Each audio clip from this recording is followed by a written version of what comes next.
Well, good morning, good afternoon, or good evening, wherever you're listening around the world. Welcome to our 2019 predictions show. A first one I've done because the podcast isn't a year old yet, so I'm looking forward to having a look at a few things that we know are going to be happening, making a few predictions for things that are pretty much dead cert. They're going to be on the cards, and making a few wild and crazy predictions that no doubt in 12 months' time, when I look back on this, are going to be massively wrong. Well, first of all, thank you for listening over this Christmas and New Year period. Happy New Year. Welcome to the 1st of January and welcome to 2019. And if you are listening to this on the day it's published, then a very happy New Year. Or maybe you're doing a little New Year catch-up with some of the podcasts that you'd missed. As always, thank you to myev.com for helping make the show. If 2019 is the year that you get into maybe buying an EV, maybe you're selling an EV, or just learning at the minute, still learning, still researching, you're EV curious, then you can use that site, myev.com, for all of the above. And first of all, I did mention this yesterday, by the way, but I couldn't say any more. Welcome to Patron 151. We hit Patron 150 over the holiday period, and then 151 was a really special one for me, the second premium partner of the podcast. Now, all of our patrons help us make this show, but this is really special. I've been chatting to Paul on Facebook, Paul Hussey on Facebook, for a while. Regular listeners of the show will know that one of my EV obsessions going forward into 2019 is to get people to try one. I think when you try an EV, there's no going back, even if you have to go back to your fossil car for a day or a week or a month or a year till your lease runs out. Once you've given an EV a go, you just know. It flicks a switch. And one of those things that I think is going to be really big in 2019 is EV hire companies around the world. I think we're going to make, hopefully, a few special shows in January about what is my current obsession, and that is hiring an EV or hiring a Tesla and just getting people in them for a day or an hour or a weekend or a holiday. And that's what Paul does, you see, with his company. Now, we're going to hear his story later on in the month. I'm going to get him on the phone on Skype and introduce you on the podcast. But for now, his website is electricmotoring.net. For those travelling into Chicago, through Chicago, check out electricmotoring.net. And Paul can tell us more when he comes on. He's also got a Tesla-ready lake house. That sounds amazing, which you can stay at with solar power, and very soon a Tesla Powerwall as well. Check out electricmotoring.net. He's got a Model 3 you can take out. Oh, man, I've never driven a Model 3 here in Europe, of course. We're still waiting. And things like a P100D. I mean, that is some serious 0 to 60 power. If you fancy, or you can't maybe afford to get into one, but you'd like one for a day or a weekend, check out electricmotoring.net. We'll hear from Paul on future shows. Now, here are the predictions, the forward projections into 2019, and we will leave Tesla for the next couple of minutes, actually, while we deal with a few of the others. I know, shock horror. It's almost like an unwritten rule that you have to start with Tesla, but let's not.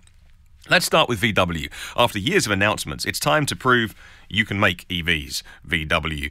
They really have been making announcements for a lot longer than you realise about electric cars, and they've made some good ones like the e-Golf and some hybrids, the GTEs, but this is the year you have to prove that you can do what you say that you are going to do, which is make EVs on scale. The ID, whether it's called the ID1, the ID, the Neo, nobody really knows.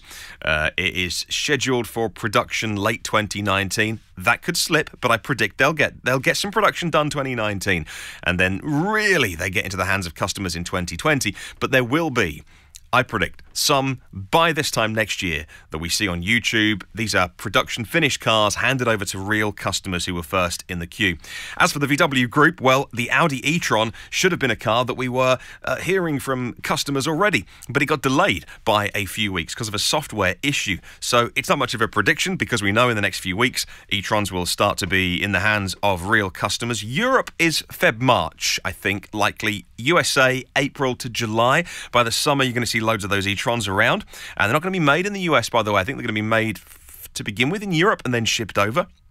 The Porsche, well, the Porsche Taycan, or Taycan, depending on which way you'd like me to say it, is built on the VW platform, which will be used for things like the Audi e-tron GT, the Bentley as well. First to market is the Porsche, though. Been spending a lot of track time. My prediction for this is they're going to go really big on performance of that, and also that it's a car that you can really wring performance out of it, lap after lap after lap. Not the biggest battery, which makes sense. Why lug all that weight around with you? But they're going to go really big on their charging speed. 800 volts else. I predict all of the marketing for Porsche is all going to be about stopping every couple of hours, topping up in 10 minutes, and then getting on your way. Yeah, they really will see that phrase splash and dash used a lot more, maybe not by Porsche official marketing department, but I'll certainly be using it. It really will be one where you pull in 10 minutes, boom, more, 80% battery and off you go again. The BMW i3 without the range extender, we know it's coming, and my prediction is that the 120 amp hour or 42 kilowatt hour battery is the last one that we see in an i3 and the i3S. The iX3, by the way, will be using new generation technology, the 5th gen drivetrain from BMW. That won't make its way into the Mini, but also talking of the BMW brand, the group rather, the Mini is going to be coming in 2019, made here in the UK, in Oxford, and the latest spy shots show it's almost fully baked, but my prediction on that is it will be a premium price coming from the BMW group.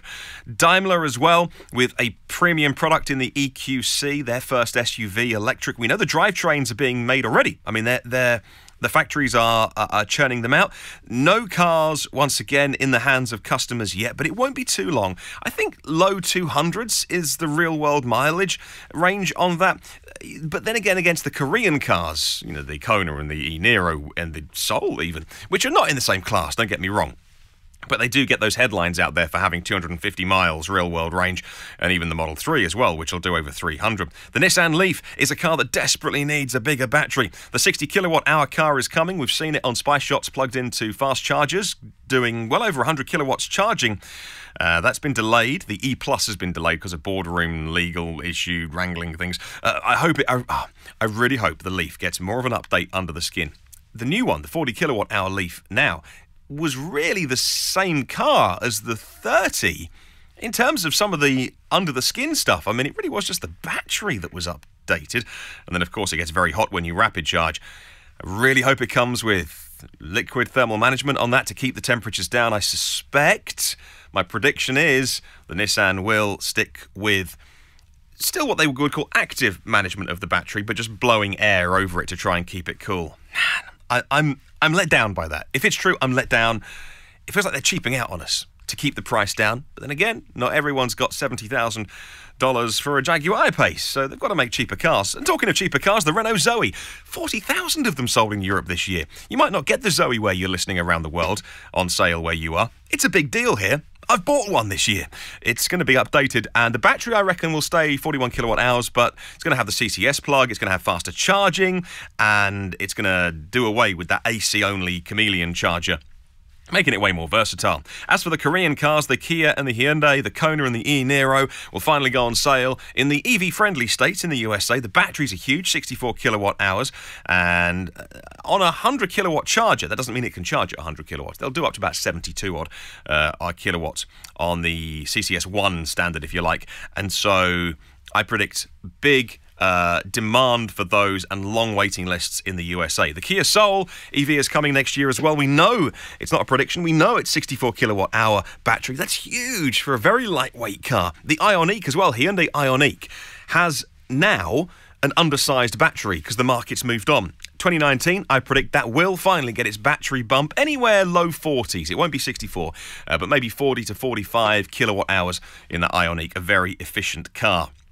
As for Peugeot Citroën, the PSA Group, electrifying their DS brand, I predict more announcements from that, but really not much else. Maybe the Vauxhall Corsa will be announced this year as well, and we'll see the Honda Urban EV, cute as a button, seen in testing pictures. Styling looks great, but maybe we won't get that on sale this year. I do predict, though, the price of the Honda Urban EV is still going to be higher than most people want because they're going to go big on the price. Let's move on to Tesla then. A year of consolidation and announcements for Tesla this year. 2,000 a week of the Model 3s early in the year turned to 7,000 a week later in the year. 10,000 a week of the Model 3s is the goal. Now, if they did that, it's 500,000 a year, and they won't. They'll probably do late 300,000s. I mean, sounds like I'm doing them a disservice. That's a huge number for the Model 3. My prediction of the $35,000 Model 3 is that it won't actually happen for new buyers. Maybe if you're an existing reservation holder, you can get hold of one for 35 so that they can keep their promise. But I think in reality, there'll be a premium interior option that you go for, and then the the federal tax credit being halved as it tapers down will mean that you're probably paying $40,000 for the Model 3, even if you don't get into adding colours and things like that. My prediction is it's a dead cert. The Model Y will be unveiled. That's not really going out on a limb there in terms of predictions. But will reservations be open? Now, that's an interesting one in terms of reservation holders.